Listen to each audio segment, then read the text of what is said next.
I think that you're going to want, or you're going to hear from Democrats who are going to say they want to see, how are you going to pay for these tax cuts? They want to see the impact down the budget, where the money is going to come from.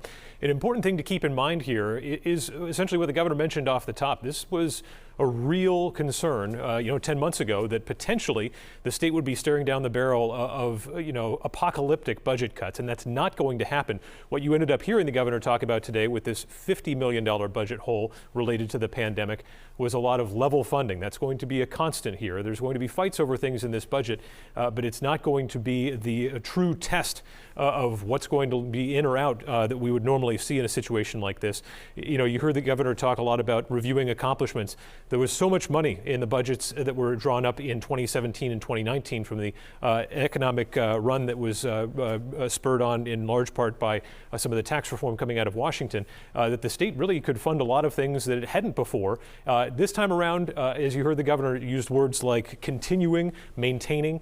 He's able to commit to continuing and maintaining funding of certain things, but really some of the headline items as we bring in John DeStaso here. The tax cuts we've talked a lot about. John, I'm interested for your perspective, having covered the state and politics for a long time. Reforming the administration of the university system, this is something that's proven difficult in other states. Does the governor have the political capital to pull this off here in New Hampshire? I think he does. I think it's not going to be easy for him. It's going to be picked apart. There are obviously many higher education advocates in the state legislature. And, we should mention, of course, that now the hard part begins. This budget goes to the House Finance Committee shortly. That's the first stop on the legislative road, so to speak. And with a Republican majority, it would probably be smoother than it was in the past, but again, everyone likes to get their 2 cents in. I think that this education reorganization, higher education reorganization, is interesting. It sounds exciting. He frames it in a way that makes it inviting, but of course, we have to go into the details. And the other thing, Adam, real quick, is that the governor talked about these tax cuts. Where is that money going to be made up? Especially with it's still a $50 million shortfall. It's not what we thought, but it's still a $50 million shortfall. So those details have to be flushed out, and they will be. Certainly one of the big moving pieces right here and right now is what's going to come from Washington, John. The COVID-19 relief bill that's being debated in Congress and in the Senate.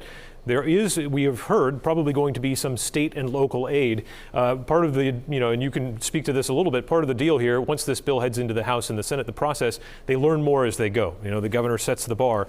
But right now, one of the biggest question marks, of course, is how much money is coming from Washington to try to backfill some of these state and local budget shortfalls. Right, exactly. And as you said, this is a kind of a evolving document now. It will go to first, as I said, to the House.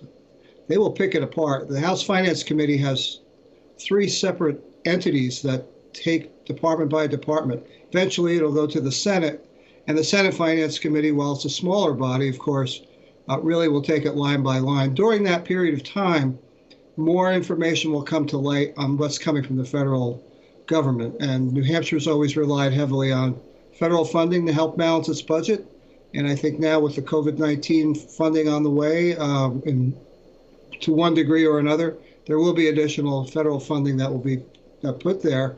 And how it will be administered is a question that will also come to light. I'm curious for your perspective on the political side of this. Obviously, the governor has a unified government. Republicans control the House and the Senate. But of course, his political future is up in the air a little bit as well. A lot of people think he might try to make the jump up to the U.S. Senate. When we were hearing this review of accomplishments over the 2 previous administrations, were you hearing anything where you thought, OK, this is something where he might be building towards an announcement in the months ahead?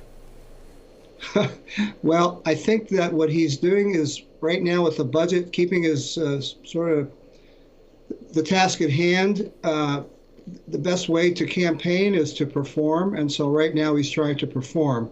I think we'll see. There's so much speculation on both sides of this argument, whether he would run again, whether he won't run at all, or whether he would take on Senator Hassan.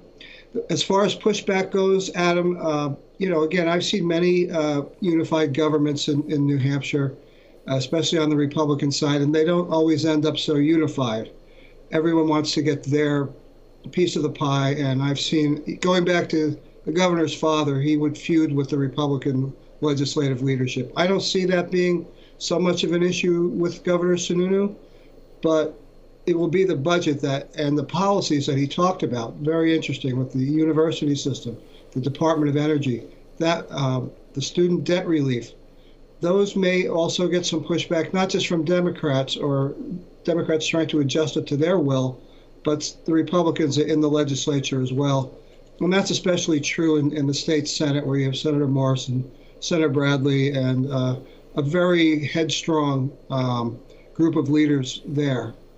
And two key names to watch that you just mentioned there, the two senators who will be able to get the budget last in May and put their final stamp on it. But the bar was set today by Governor Sununu in that budget address. Sean and Aaron, lots to work on, and they'll be getting to that at the State House as we speak. Yeah.